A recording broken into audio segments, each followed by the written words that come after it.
Hi hello வணக்கம் women's vibe சேனலுக்கு உங்களை அன்புடன் வரவேற்பது ரம்யா அண்ட் பாரதி. இன்றைக்கி நம்ம சேனலில் என்ன பார்க்க போகிறோன்னு பார்த்தீங்கன்னா, நம்ம எல்லாருக்குமே ரொம்ப ஃபேவரட்டான பொட்டேட்டோ வச்சு ஒரு ரெசிபி தாங்க செய்ய போகிறோம். அது என்ன ரெசிபியாக இருக்குன்னு யோசிக்கிறீங்களா? பொட்டேட்டோ வச்சு ஒரு ஹல்வா தாங்க நாம் இன்றைக்கி பார்க்க போகிறோம். வாங்க நம்ம வீடியோக்குள்ளே போகலாம். இதுக்கு தேவையான ingredients: boiled potatoes 1 cup, sugar 1.5 cup, sugar caramelisation பண்ணுறதுக்கு 2 டேபிள் ஸ்பூன் சுகர், ஏலக்காய் பவுடர், முந்திரி 10லேருந்து 15, நெய் 6 ஸ்பூன். நான் இன்றைக்கி 5 மீடியம் சைஸ் பாயில்டு பொட்டேட்டோஸ் எடுத்திருக்கேன். இது நம்ம கொஞ்சம் கூட தண்ணி சேர்க்காமல் நல்லா ஃபைன் பேஸ்ட்டாக அரைச்சி எடுத்துக்கலாம். அரைச்சதுக்கப்புறம் நீங்கள் இதை செக் பண்ணுங்கள். இது ஒரு பவுல் ஃபுல்லாக வந்ததுன்னா அதே பவுலில் 1.5 கப் சுகர் நீங்கள் எடுத்துக்கணும். இதுதான் கரெக்ட் மெஷர்மெண்ட். நெக்ஸ்ட்டு நாம் ஒரு ட்ரை பேனில் 2 டேபிள் ஸ்பூன் நெய் விட்டு இந்த கேஷ்யூஸ் எல்லாத்தையும் நல்லா கோல்டன் ப்ரௌன் வர வரைக்கும் நல்லா ஃப்ரை பண்ணி எடுத்துக்கலாம்.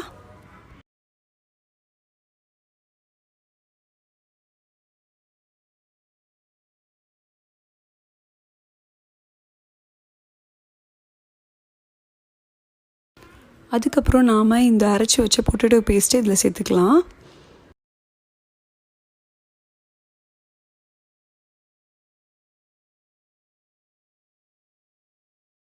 கூடவே இந்த சுகரையும் நம்ம இது கூட சேர்த்துக்கலாம்.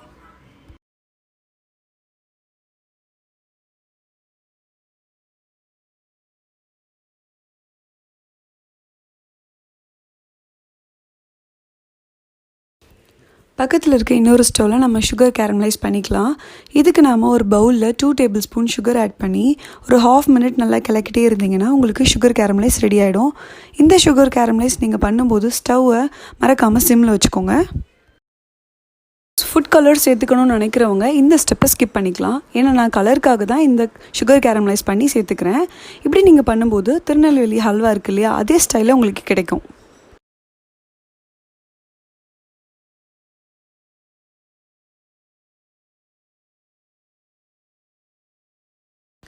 சுகர் கேரமலைஸ் ரெடி ஆகிடுச்சு. இப்போ நாம் இதை இந்த பொட்டேட்டோ பேஸ்ட்டோட ஆட் பண்ணிக்கலாம்.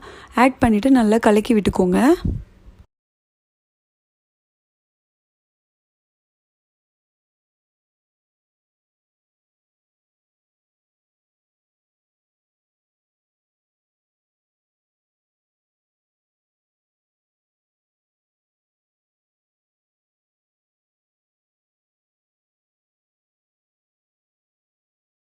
ஒரு 5 மினிட்ஸ்க்கு அப்புறம் இந்த கன்சிஸ்டன்சிக்கு உங்களுக்கு வந்து கொஞ்சம் திக்காக இருக்கும்.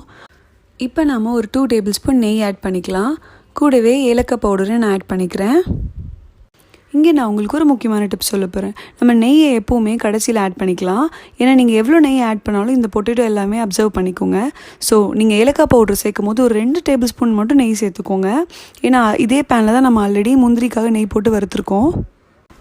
நெக்ஸ்ட்டு நான் இதில் இந்த ஃப்ரை பண்ணி வச்சுருக்க கேஷ்யூஸை இதில் சேர்த்துக்கிறேன்.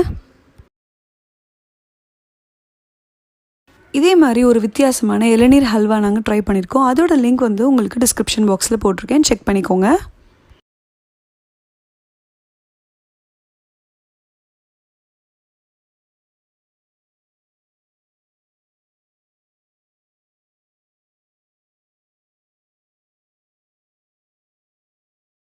இதோட கன்சிஸ்டன்சி பார்த்திங்கன்னா உங்களுக்கு இப்படி எடுத்து பார்க்கும்போது நல்லா மடிப்பாக விழுந்ததுன்னா கரெக்டாக இருக்குன்னு அர்த்தம். இப்போ நம்ம ஃப்ளேமை ஆஃப் பண்ணிவிட்டு பேலன்ஸ் இருக்க நெய் இதில் சேர்த்துக்கலாம். அவ்வளோதாங்க, ரொம்ப ஈஸியாக இந்த பொட்டேட்டோ ஹல்வா ரெடி ஆகிடுச்சு. நீங்கள் எல்லாருமே யோசிக்கலாம், என்னடா பொட்டேட்டோ ஹல்வாவா இது எப்படி இருக்குமோன்னு. ஆனால் டேஸ்ட் நிஜமாலே வேறு லெவலில் இருக்குங்க.